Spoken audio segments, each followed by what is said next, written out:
Welcome to the first episode of Frappe Podcast. My name is Foram Shah. I am a marketer at Frappe. And we're doing this podcast because I believe that Frappe not only has great products, but a lot of great stories to tell. And as in the marketing team, this is my one and only responsibility to tell the best stories I can. And for our first episode, naturally, our guest is going to be Rushabh Mehta. And I'm really glad that he is there. I think he is the guest everybody's excited to see, and so very fitting for our first guest. I'm very excited to get into this conversation. Thank you so much for being here. Thanks, Foram. I'm also super excited for this. How are you feeling, Rushabh? How am I feeling? I'll have to take a breath. And You've been on a podcast before. yeah, I've been on a podcast, but I think I usually talk nonsense, so I'm trying to not sound very indulgent. But at the same time, you have to try to be authentic. Yeah, maybe both Let's of see us if we can- hit that balance. Nahin, Yeah. so it'll be, I think we can just try to do that this whole hour. yeah, But indulgent or impetuous or compliant. neither in the middle somewhere. Be like, not pushy, but good enough to Middle of the road. middle of the road. Even though a car might hit us. But it's okay. ठीक है. There is a lot of excitement and talk about you being on the podcast. So you had to be our first guest, and everybody's excited. What are you going to ask him? You're excited. What are you going to ask me? I am losing my mind over what I'm going to ask you. So I'm just going to start off with a very, our first interaction, which also will bring me to our main topic. Because so for the first time when you interviewed me, I think it was my second or third round. This is in 2021. You said, yeah, your profile's good, whatever. And then you said, why are you doing this for like for the pocket money? And that was not something any interviewer had ever told me. And I was just taken aback. And then later, after the interview, I read the website and I was like, oh, on the website, it's very clearly out there. Like, you want to do what the people of this company want to do. And that is so new. You're building something like really rare. It's a lot of responsibility, right? Like, yeah, for the people who don't know Frappe, we are a democratic company. We value excellence and freedom above everything else. And these are three words which are like overused in our dictionary, at least. Yeah. So, yeah, a lot of people ask me these questions and I have to go over them again and again. But it doesn't feel boring because every person I talk to is a different person and they have a different perspective. So I'm also trying to understand like where do they come from and what are the real doubts in their head. Like, yes, one level, this is very interesting experiment, but then people are slightly more interested than just thinking of it as an experiment. Like, does this actually work? Like, is it actually working? It's not boring. Like, if like it doesn't and I also feel that since we have discovered something, it's like you want to share it with With as many everybody. people as you can, because you have just discovered something cool, and like, why wouldn't you want to tell other people that this is cool and try this out? And every time I meet people who tell me that I've read your blogs or I've seen stuff that you have done, and I can see their eyes lit up, and that is good enough. That keeps me going. Okay, then maybe I can evangelize a Do it bit more. again. Yeah. And was it this easy in the beginning also? Like, I know that it's not, you don't come by making a democratic company by chance. You have to have I'm sure you have a story behind it. Like, what is it? So there is usually a long story, and like, you don't come across things that are different just on one fine day, and you Yeah. don't do it on a plan either, because you can't plan for things that are very unique. So you just do one step at a time. And what I think, there are two things that you need to first have some ambition that you want to do something that is totally different. And in a world which is so connected and so dense and so populated, it's very hard to find things that are truly original, right? Because somebody's tried it somewhere and put it on YouTube or somewhere. So it's finding like true originality is extremely hard. So you must have an ambition that, okay, given the fact that we are such a long civilization and so many people, you are at the peak of civilization, I mean, as we know it, like, what more can you do? But then you should, like, so there was this one thing that always wanted to try and discover things, assuming that, like, if nobody thinks this way, then everybody is just going to do what everybody else is going to do. Like, some people have to think that, oh, maybe nobody's thought of this before, right? So and there are so many such things, by the way. The more I I come to this point where, it feels radical to other people. I feel that there are so many things people haven't tried, Yeah. and we just take some most of these things for granted. But so this is a social experiment. I think more people than are calling it a social experiment. Yeah, it is a social experiment. Yeah. And to people, even my parents for that matter, when they hear about it, they're like, oh, this is like unprecedented for their minds at least. Like they'd be like, we have never seen this in our entire lives. And I had also never seen it in my 20 years before I joined. So it is a social experiment. And we're all, like, I don't want to say lab rats, but at one point, we become lab rats to like the things we want to become, the things we want to do. And giving so much freedom, since it is our core value, giving so much freedom comes with a price, doesn't it?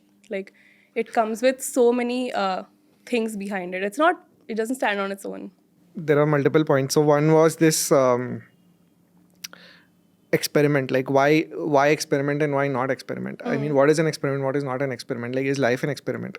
Like, you can't think of life as not an experiment, because then you are just again trying to do what everybody else is doing. So I think it helps to not think of these things in terms of experiment or not experiment. I think the way I like to think about it is, does it make sense to me or not? Okay. That is a very simple. There is this very nice essay by Immanuel Kant. It says, like, what is enlightenment? Like, and in today's world, it is even more relevant, because you cannot outsource your thinking. That is one thing we do all the time. Like, we just outsource our thinking to somebody. Oh, this is the way company should be run. This is the way stuff should be done. But at some point, the more we just rely on other people to think for us and tell us what to do, it just feels that, you are not truly exercising your own free will or whatever that thing is to the moment. So I don't feel this is an experiment first. It feels like it makes sense to me, and it appeals to me, and it appeals to my sensibilities. So I'm doing it. And I don't have any guardrails, like, that there is this right path that people need to follow. I think there are millions of paths, and there are infinite paths people can follow. So it's just one of the paths is what I would want to put it. And what are the costs? I mean, again, like, costs in what context? Like, if you think that the job of a company is to make money, then we are making money. Like, there is, like, that cost doesn't seem to be a cost. Then the cost is loss of control. The cost is, I think the biggest cost is continuously trying to convince people that this works. So it makes sense. That is the biggest cost. Yeah. It makes sense to you now, but when you started, did it make as much sense to you? Like, when people ask you, like, you have to have brought it about little by little, and people take time to get used to it also, to get used to this culture. When you introduce this back then, I'm sure there must have been some resistance. How was that? Like, how was that managed? So because we did it gradually, that resistance did not seem, and the resistance was very interestingly, like, when we say, for example, talked about pick your pay, like, people did not want to pick their pay, which seems so counterintuitive. Like, why would you not want to pick your pay? Somehow they feel that this is unhinged. This is like, this will just create chaos. This will, like, disintegrate society or something, right? Like, oh, how can you do this? And those things seem to be like the harder fights. And, like, even today we have some people who fight, and for good reasons. I mean, the reason we do things people have been doing is because they work, right? So I'm not totally discounting the fact that what has been civilization has already figured out before, like, should be rethought. I understand where they come from. Like, oh, we are not fighting tigers or snakes in the jungle, right? Because we have come a long way, because we've created hierarchical societies, and we have division of labor, and we have differential power structures. They have given us value, they've given us safety, they have given us so much things, and they're not easy to unlearn either. And expecting that much out of every single person in the most perfect way is a little So for every person who comes with a why reinvent the wheel, because that's how we got here. I understand where they come from. But it's still like fighting those battles, like the internal battles, is more about fighting convention. And it doesn't make sense, like, and unless people try something out, like, they don't believe it. Okay. So slowly I think there were at least a few people in Frappe who totally got it the first time. I think Aditya is one of them. It was really good to have at least one more person bat for these ideas. Then it makes sense to uh, if just one person says it, and then two, and then slowly a lot more people started buying into these ideas. And yeah, I mean, ultimately people did turn around, and people, I would say, like half of the company is still on the fence, but they don't mind it, and maybe 20% people actively think this is foolishness. So At one point, some or the other part must make sense. But I actually want to know, like, zooming out a little, what is the first time you experienced this way before Frappe, whenever it was college or when you were younger, democracy or freedom or excellence, either of these things? I mean, the ideas of democracy and freedom are part of our society because we live in a democratic society. We like, the freedom struggle is still, we are only 75 years old into the free. Like my grandfather was part of the freedom struggle, and he played his part in whatever way. He used to wear khadi till he died, like even my grandmother. So there is like, we are not that, like, at least my generation. Your generation is two, three generations out, but my generation is still not, like, we were just one generation out. So these ideals of freedom and independence and the post-colonial feeling was still there when I was younger. I can clearly sense it, that feeling is mostly gone, because now we are in this globalized world where you don't care about post-colonialism. So there was always this influence of the Indian ethos, whatever it is. And since I was a reader, I also read about Indian independence when I was young. My mother, interestingly, she gave me this. Freedom at Midnight was the first book I read in school, and that was interesting, right? I mean, I tried reading Gandhi's autobiography, but it I think it's very slow, and it only talks about his early years. Maybe I'll appreciate it now, but I've tried to read a bit, and then there is this idea of like what makes us Indian and not Western civilization. And so maybe those roots were there. The more recent roots were our understanding of democratic education. So my wife and I, we are part of this group where we run this democratic school. And so understanding democratic education was like amazing. So again, little bit more backstory. Like I think, like most people, I was a dreamer, and I wasn't paying attention in class, which I now realize that is most people. Nobody pays attention in class. Yeah. I was on my back bench, I was doodling, whatever, right? And while the teacher droned on and on, talking about things. And then when I read about democratic education, and there's this author, John Holt, which I think is mind blowing. Like, so he's written this book, Why Children Fail, and he's just the first 5 pages was like life changing, because he is a mathematics teacher himself, and he sits as an observer in a class, and then he's just noting down like what are children actually doing in the classroom. Are they listening? Is there any active learning happening?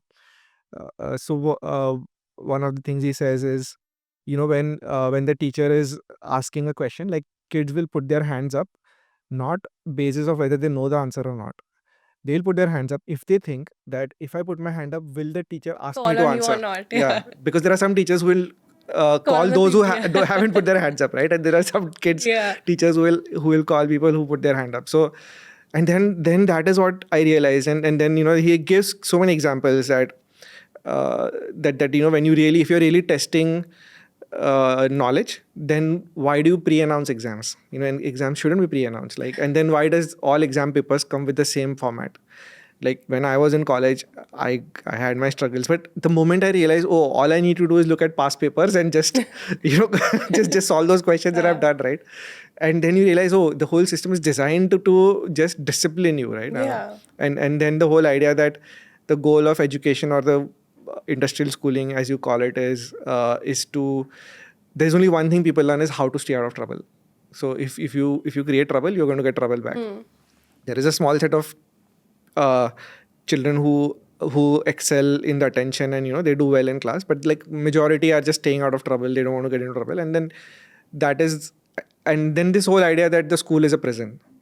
Like the earlier schools were designed by the same people who designed prisons, and just sitting in one class like 8 hours.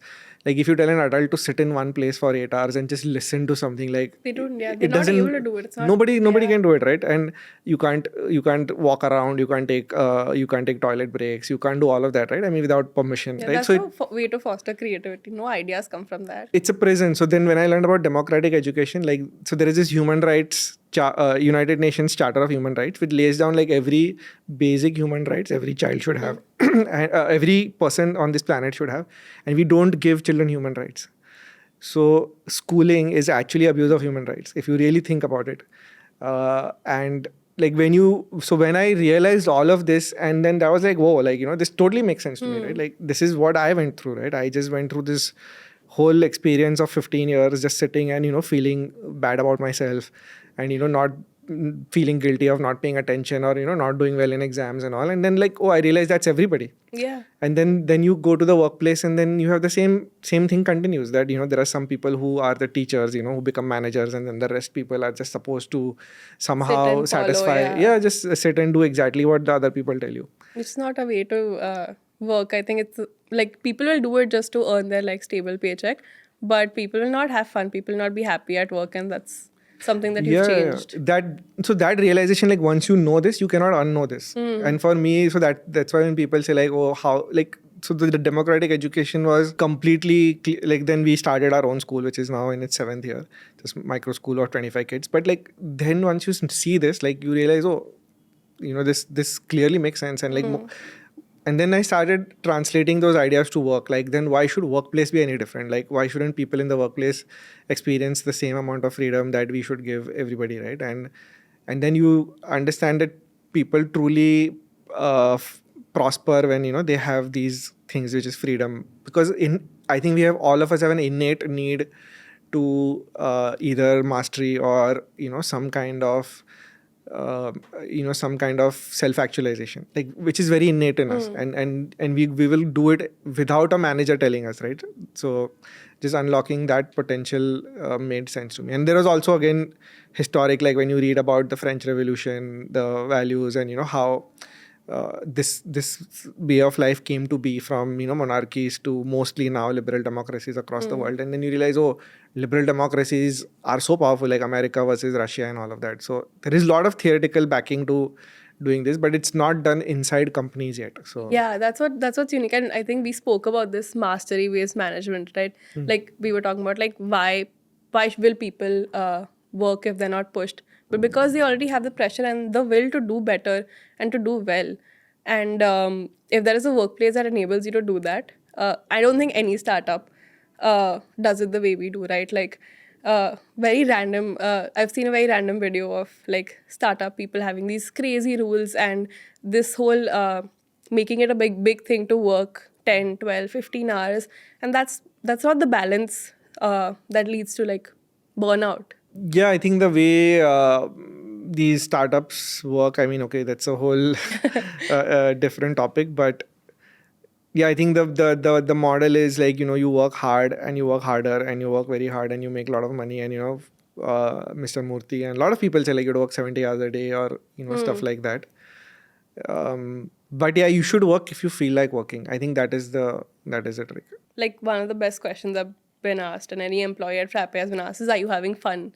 I think every quarterly review you ask like, "Are you having fun in what you're doing?"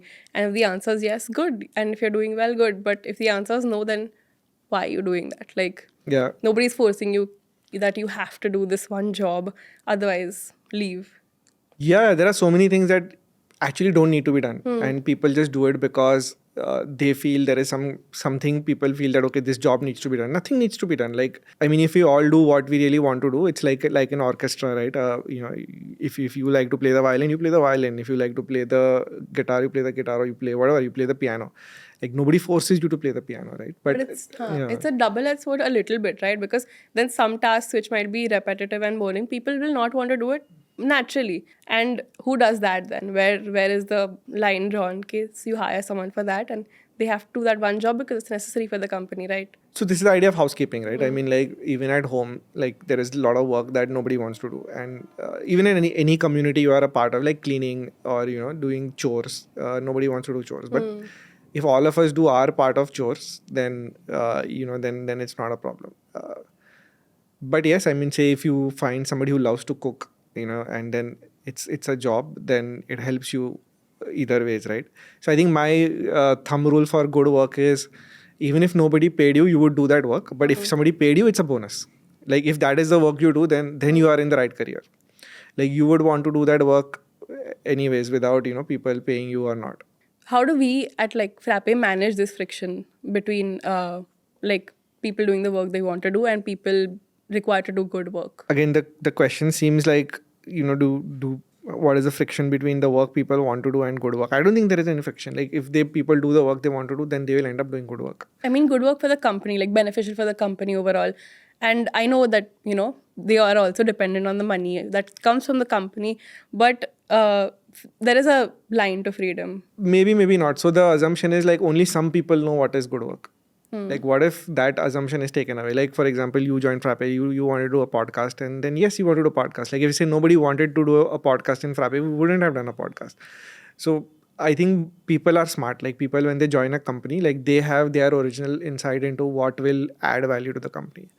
And yeah, I mean, that is how we look at it. Like I look at it as is basically like there are very few jobs that need to be done. Like one is, making sure tickets get replied on time, or making sure the systems are operational, right? So there are these housekeeping jobs that need to be done, but other than that, like most of the work I think is very optional. But this also depends on the kind of people you're bringing in, right?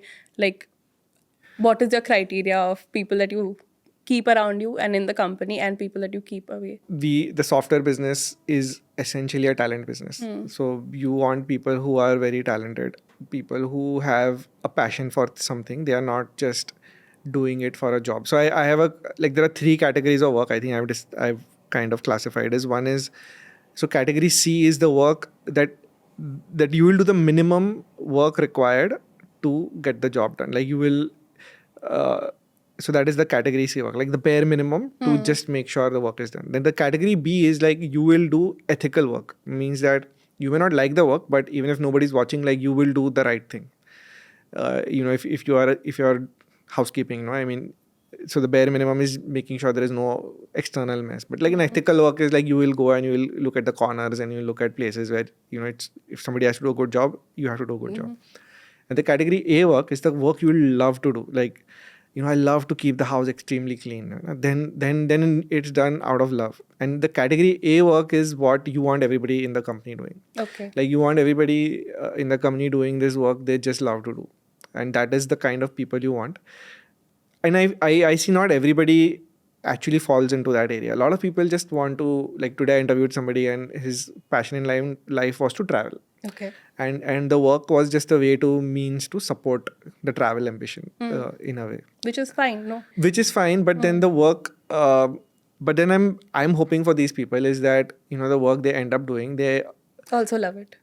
And because say we work with the ecosystem in the community, so the work kind of that will work for this person is to go and now talk to the community, travel, meet the partners, do that work, right?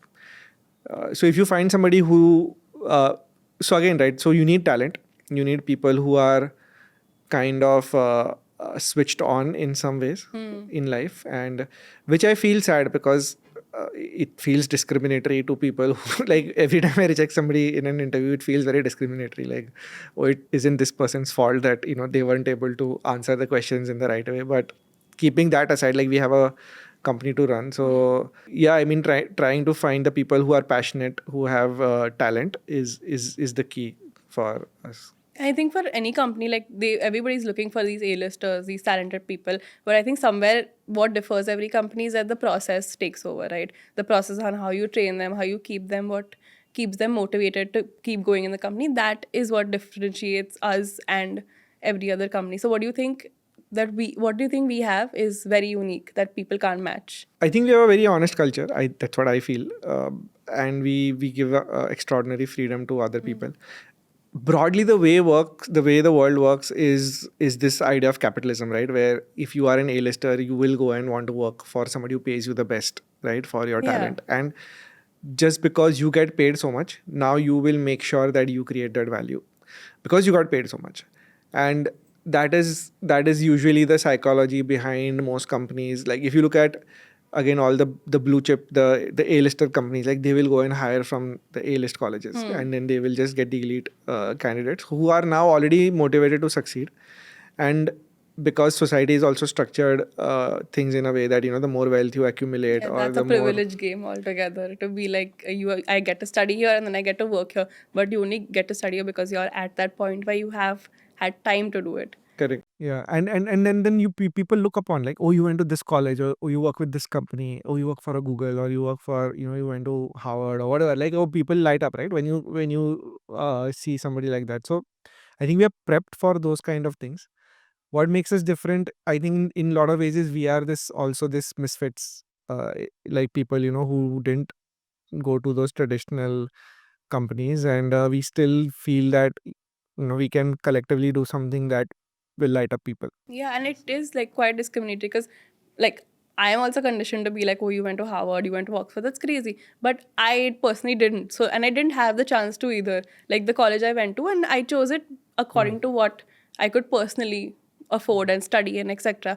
And then I realized that it's just where it's not what you're actually doing. Like, everybody who I meet at Frappe, they're not concerned only that what Yeah. everybody else is doing. They're just like, we're making this good product, and we'll celebrate it in our own way. So that's, yeah, interesting and new for anybody who comes. I think we celebrate talent in Frappe. Like Yeah. when somebody does like an amazing work, or something that people automatically, because I think the official vision statement for our company is art for art's sake. So art is something that lights up people. Like if it is truly art, then people truly people feel connected to either the world, or either, I think art is this window into the metaphysical world in some ways, right? It's this window where it's out of this world. Like you get the out of the world feeling, Yeah, like it's deeper than just sight, and I think that's most important. Like, sight and hearing are like basic, but feeling is so much deeper than that, and that's why storytelling is so important for us, right? Like everything. Most of the time, I've heard you say that you're doing this, make it a story. Like, make sure it's telling a story in some way. Otherwise, there's no use putting it out. And people in our community also like follow that. They hear that well enough to do it themselves. So storytelling is this other thing, especially I think this discussion is in the context of marketing, right? Like marketing, in my view, is storytelling, right? And people don't want information. Like people want a beginning, a middle, and an end. People want to understand how challenges were thrown at somebody, and how they Came out out from of that, those yeah. challenges, and what happened when they were on the edge. Right, there was this saying like you stand on the edge of the balcony and you look down, and you have this moment, what if I fall, right? So those are the interesting moments of life, right? People want to understand like what did you do when you were there, right? When you are almost on the verge of falling off, like how did you get yourself back Yeah. in those space? So yeah, great storytelling is great marketing, and that is also an art. Yeah, like me 5-6 years ago would have thought that in a tech company, why would this matter? Like, shouldn't they just want to tell people how good their products are? And it takes a very long journey to understand that we're here because not just because of a great product, but there are people behind those products, right? Like, I might have been blind enough 6 years ago to not understand why these stories matter. But now, the more I talk to partners, the more I talk to a community, I figure out that like they are the people who are actually going to put value in whatever they're building. So this is what is important right now. Yeah, storytelling is very underrated and is very valuable. Like lot of times, I think the people have written that the job of the leader is to be a storyteller. Like if I have to tell people a story about our company, and then they have to believe that story, and then we all come together trying to play act our part in the story that we are telling ourselves about our own. With the way we comprehend reality, or we comprehend time and space, is through stories, right? So Yeah, and you're the face of the company. It too, in most senses, right? You do the storytelling a lot. You tell so many, like you were mentioning, so many community members, so many, everybody you speak to is new. You tell them so many stories. And what do you do about the skepticism? Like, there is a lot of it around. We feel it in most people we talk to. They ask a lot of questions. How do you deal with that? skepticism is healthy. I mean, something I read somewhere is that our minds are a fortress. Like all of our minds are essentially a fortress. Like we don't allow things to come into our head very easily, because that we just feel that we'll be violated. If we somehow open ourselves up to new ideas, or like somehow somebody's going to hack us, and somebody's going to make make whatever use us for something. If we are slightly open and we are naive and all of that, right? So we very strong reasons for people to be this highly skeptical kind of psychology, especially because we live in very dense societies again. and we are all like, there are a lot of zero sum games, right? I mean, like, if you don't take the seat, then somebody else is going to take the seat, right? Yeah. So you jump into it, right? You don't want to, like, you're not looking here and there, let me do it. And this skepticism, I understand, comes from a very healthy place. I think you, like, even if you acknowledge that skepticism, I think people get disarmed, which is very, somehow I feel I have this knack of disarming people, which, by just acknowledging their skepticism, like, I don't try to fight it. Like, sometimes people try to sell their ideas very hard. I said, don't, like, you are right. I totally agree why you would do this, right? And then they are like, oh yeah, maybe, this person isn't trying to sell me anything. I think the vulnerability that's exposed there and you not taking advantage of that is like confirmation enough that this comes from a genuine place. No, I'm not looking to change anybody's mind. Like, usually it's like, okay, I'm trying to question them. I'm trying to help them think through their own doubts, but I'm not really actively trying to change their minds in a lot of way. And I'm trying to acknowledge their point of view also in a lot of cases. So relating to that in a very real sense, like art for art's sake is very romanticized. It's on our website, I know, but it is in people's minds. Art plays a very big role in the world. World is nothing without art. All this is fine, but people still have to, earn money, fill their stomachs, buy their houses. How do they manage this, practical aspect of growing the company? And you yourself are most concerned with growing the company. So how do you manage that practical aspect? no, I think the fight is on the other side. The fight is, like, what you said about art is probably just performative. Like, people don't really believe it. Like, they believe in the practical things in the world, like, and they're very skeptical about anything that says art and all.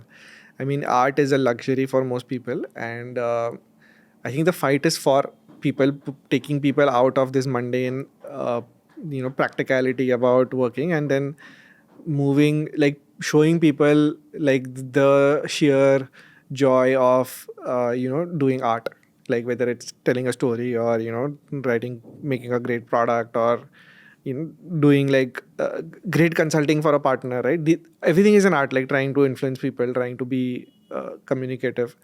I don't think people get it. Like, I think people are very performative. They are saying key transaction, okay, what I paid for, what I got, are we giving value for customers? I think that is very prevalent in society. So I think the fight is on the other side, to fight for art. But it is concerning, right? Everybody is constantly obsessed with growth.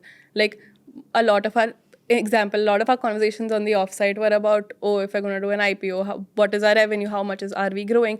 We are concerned as a whole team about growth, and that can't come from nowhere. It has to. It makes a very real impact on people's lives, and as a company, in the longer run, 10 years down the line, we have to be in a place where we can say we grew this much, right?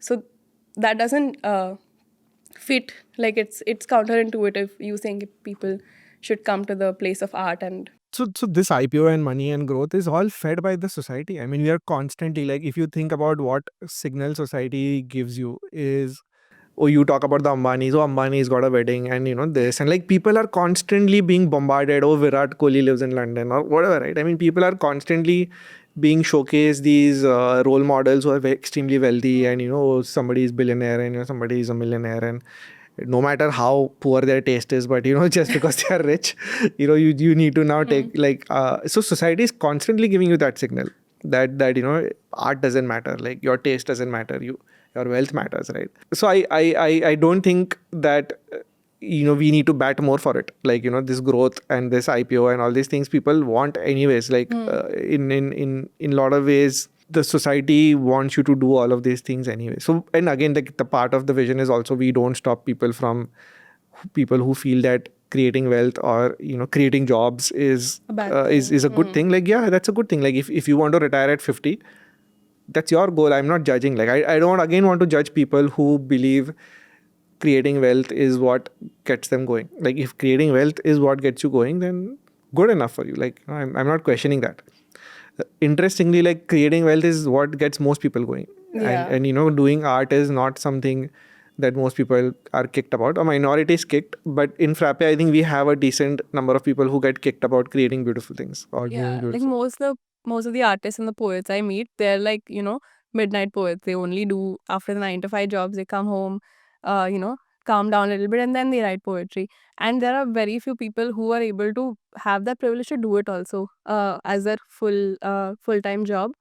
And I think it's good that you mentioned that we're giving people the space, so it's pretty good. Like I think I'm the most uh on the receiving end of the space. I've gotten a lot of chance to experiment with my writing also here, and very gratefully actually when I came in, like I had no background in tech. I knew nothing about what is the work we're doing, why we're doing it, what is the benefit to any company who use our like products.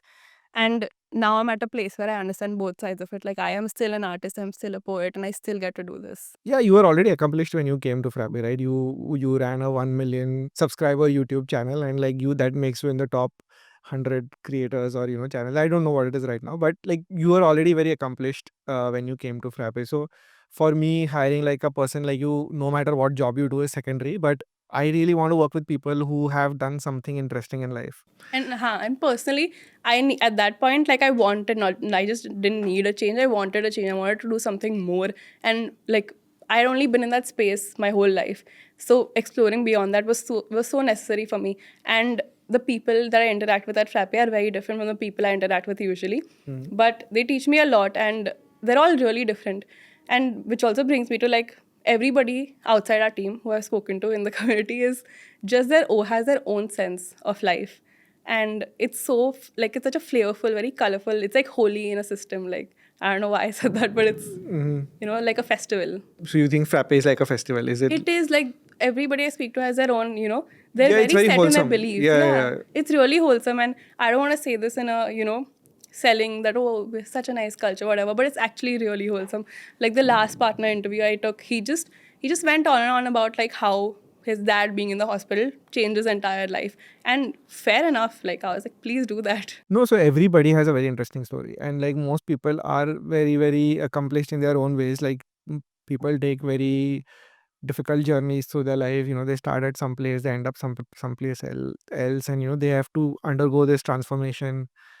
And that is everybody, right? I mean, somehow companies or this standardization, the urge to standardize, put everybody in one box. Everybody is this is the definition of success, this is the definition of glamour, this is the definition of beauty or whatever, right? Like just boxing everything is just uh I think it just takes away the fun of things, and letting people and things be the way they are and seeing things for what they are truly is what I think gives a lot of meaning and joy to people also. And like at the risk of making everything sound very real, uh, a lot of people's lives have changed, and this is the phrase I hear very often because of our community and our team. And isn't that a lot of responsibility for you? No, I don't think of anything as a responsibility because I don't think anybody owes me anything, and I don't think I owe anybody anything. So that way I'm just doing my thing and they are doing their thing. And I really don't have any sense of responsibility for anything. I mean, I'll do things that make sense to me, and even if sometimes they appear very off note to somebody else, but yeah, I still believe in doing things that make sense to me, and that is my, like, I have to be honest to myself. And the rest, if people get inspired or people feel happy, or people, and yeah, people light up clearly about these things, but then that's their journey. It's not my journey anymore.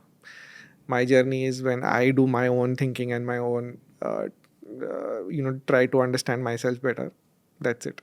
Okay, so like 30 years later, when you're not, around in the company anymore, what do you think will happen? Like, because you are that one point where people do take inspiration from you, they do see you do it, and then they do it themselves. So how do you think that will go on? I don't know. I mean, so I believe if the ideas are good, then they should live. It's not me. It's the ideas, right? If this democratic idea is good, then it should live on. Like it's the fitness of the idea and not the fitness of the person. So if the idea is good and if the idea has wings, then it will fly. And I don't know what's going to happen 30 years from now, and we'll probably try our best to be honest to our ideas and hopefully make sure that at least we translate the ideas to the next generation, and then it's up to them whether they find the ideas worth keeping. Like even if you look at India today, right? I mean, we started with this idea of liberal democracy, but now we are regressing into this theocratic kind of a state where religion is starting to become like very dominant in our way of life. Now, is this liberalism still worth fighting for? And that is now for the next generation to decide. Like, Yeah. I mean, the founding fathers thought, or they thought that maybe liberal democracy is, that's what we are going to hand on to the next generation, and maybe things will regress. Yeah. So but then I'm also hoping that the ideas themselves have power, and there will be always some people who will bat for these ideas and fight for them. And maybe these debates will continue, and that is how people will understand and learn about these ideas also. Yeah, I don't think people realize that big ideas are 100%, the change is 30% of that, and it will continue to be 30% because the difference between like idealism and like practicality is very big, and so it has to be strong enough to keep going on and on. Yeah, so the practicality is the power structure, like because there is already a pre-existing power structure in society, and maybe when there was a liberal democracy instituted in India, then maybe those power structures were okay with it, right? But they did not destroy. Like religion is a very strong power structure. Like religion as a power structure will come back, and it's going to take centuries to dismantle these structures, right? I mean, they're not going to go away overnight because they also have their own cycle of regeneration and rebirth, right? Yeah. Even the ideas that seem less empowering in a lot of ways. So yeah, I mean, change. So idealism is one thing, power is another thing, and power plays a big role in how society moves. Yeah, and we have to put in a lot of effort into putting those ideas out. Like, if I can plug in the democracy conference also at this point, because we've been practicing it for like a decade almost, and now finally after all this time, you're deciding, okay, we want to put this out in the world. We are inviting everybody we know, being like, this is the real reason we are the way we are, and this is what we actually follow, and bringing like more people, the very rare people who are also doing this into the community. And why now? Like, why you decide to do it now? It's an idea that has been floating for a while, and because I am aware that there is a whole democratic schools movement going on, and I thought maybe it makes sense to have a democratic workplaces kind of movement also go around at some point. So It's quite exciting, like to see what you're going to talk about, what everybody's going to, Harini and all are going to talk about on this. yeah, we'll see. I mean, I don't know. Again, this is a multi-year, decades long fight. So we don't know where this is going to go. Since we're like speaking about power structures, like I have to bring this up, the fact that tech, because we're in the domain, and like the internet has become such a big thing, and it has such a massive influence on us mostly, and right now it's so bad. Like, even though I am the one consuming the hundreds of reels I am seeing, I am still seeing bad stuff about reels on them. And it's really funny because for my generation, the worst thing to happen to us is reels, because we're stuck in that loop of doom scrolling. Like, I genuinely know people who don't sleep without doom scrolling, and I'm sure that's different for you. So what is the worst thing to happen in tech according to you? No, I also doom scroll, by the way. I haven't escaped the doom scrolling. Like Donald Trump gives me my daily dose of Is it LinkedIn doom scrolling or X doom scrolling? both. More X though, but X is deteriorating. Unfortunately, like there isn't, like it's become very like a lot of people have left. So I think this is also evolution in a lot of ways. I think this is what people said when books came, right? Books, like our memories kind of reduced because there were books and we could write down things. And people who, then there are these, the Luddites or the Luddites, right? I mean, the people who opposed the machines when they came, but then we had to adapt it. I think tech is another, like information technology, right? Communication and entertainment and all these things that now get transmitted over the wire is also part of life. So I just came in the local train, and everybody's watching reels, right? Yeah. Everybody's watching reels, but I'm thinking, like, the way I look at it is like everybody's getting entertained. Right? Everybody's getting their dose of entertainment because they can't walk into a theater, or they don't have access to whatever. Now they can get themselves entertained, right? Yes, there is a dark side to it, right? Which is where you get laziness. Like, accessibility makes for so much laziness. Like Blinkit and stuff, right?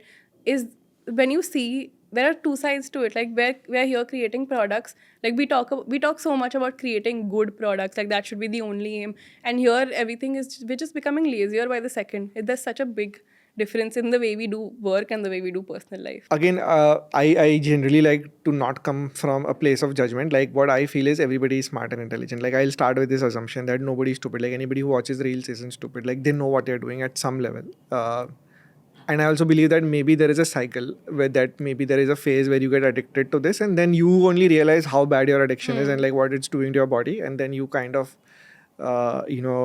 become more smart towards, like, not allowing. It's like I'm sure how people invented locks, for example, right? I'm sure there was a time when there were no locks on doors and people didn't do that. And then people realized, oh, it's how easy to, You steal can get somebody, into like it. somebody can get into your house. And then people said, okay, now we need to lock every door, because then that becomes the new way of life. So I'm assuming, like, I know a lot of people who have now they're using a feature phone and not a smartphone, just to make sure that's a lock. They're moving away from using smartphones, and they're moving away from these reels.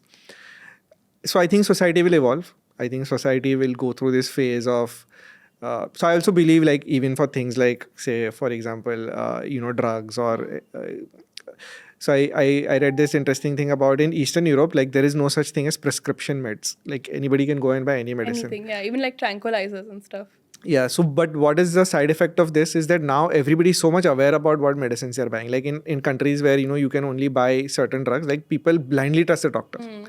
And they are becoming, so I think exposing people to things is fine, because now they are learning, like, maybe there will be a phase when things will go bad, but then they will learn how to deal with this increasing addiction and stuff like that. So I'm generally hopeful. I'm hopeful that people will go through this phase of consuming reels, and then gluttony will happen, and then they're like they want to vomit one day, and it's like, no more reels, like, this is like horrible for my health. It does happen. Yeah. I have faced it 1-2 times, and I've been in that phase, like, I'll delete Instagram and I'll never look at it again, and it's gotten that bad. But I also noticed that, like, it makes the future blurry, like, to say the least. It really does. Like, it distracts me, right? So if I've decided to write 2 poems on like that certain day, and I'm watching reels, I'm not going to write those poems. And but at some point you're going to have the reckoning, right? Like, someday you're going to realize, oh, I did not write anything, and then that day you're going to wake up and say, maybe because I was watching reels, and then you're going to fix your reels. So do you think this translates to, like, a bigger scale also,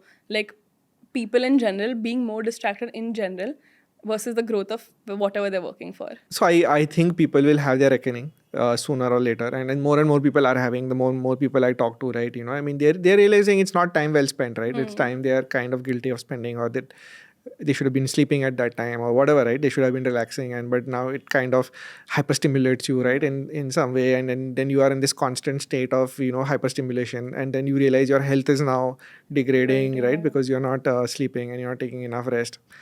And then they will realize, oh, this is the reason, right? And then you want people to know why, like, instead of somebody nanning, for example, the state controlling, things, like, you want people, I think people should go through the cycle, and then they become smarter, that, now I control the reels and the reels don't control me. The slightly other interesting part of this is this thing about free and open source software, right? And decentralization of power. Like, what big tech is doing to us is also, like, through this kind of, I think I paid 10 subscriptions, right, to all these Netflix and whatever, right? Maybe more. But we are kind of becoming rent-paying citizens to these big tech companies, and then they are trying to fulfill our needs. But so I think decentralizing power, like computing power, like decentralizing, because the machines do the work. I think the one thing we don't talk about enough in society is that work is done increasingly by machines. Not only physical work, but also entertainment and, distribution of knowledge and all of that. And who controls the machine, they stay on top of the food chain. Yeah, they stay on top of the pyramid. And one of the jobs we do through free and open source software, I feel, is decentralizing power. I think that is the purpose of open source or kind of creating free and open source software, is to decentralize power as much as we can. Yes, we can give away our code for free. Doesn't mean everybody's going to start using it.